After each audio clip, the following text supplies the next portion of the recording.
изход от безизходните ситуации. Всеки човек е попадал в такива ситуации и от които на пръв поглед няма изход. Аз също съм попадала в такива ситуации, не съм намирала изход и съм се чудила какво да правя. Истината е, че изход винаги има.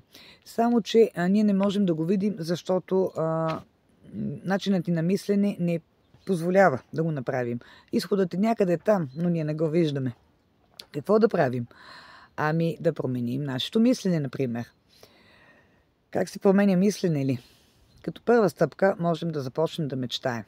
Смело да мечтаем. Да си представим какви искаме да бъдем, как да изглеждаме, с какво да сме облечени, къде да живеем, какво да е нашето семейство, каква да е нашата работа, къде да пътуваме, къде да ходим на почивка. Тези мечти могат да изглеждат нереални, но това е напълно естествено. Мечтите са за това.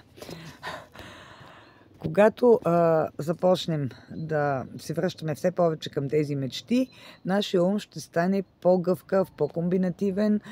Това ще промени нашето мислене и ние вече ще започнем да виждаме изход от на пръв поглед безизходните ситуации. Да, това може да продължи много дълго време, но може да има и по-кратък път към промяна на мисленето. И какъв е този път? Ами да се запишете в курса Super Jump, където заедно с други хора ще се подкрепяте. Нашите умове ще започнат по-бързо да намират изход и решение. И съответно пътят към това ще се скъси.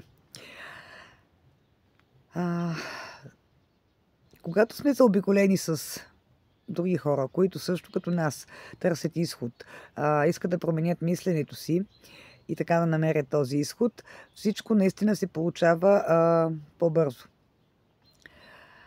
Ако желаете да научите повече, ако това, което говоря, ви е интересно и може да ви бъде полезно, напишете ми да в коментар и аз ще се свържа с вас, за да ви кажа как може да се запишете в курса, кои са дните и кои са часовете.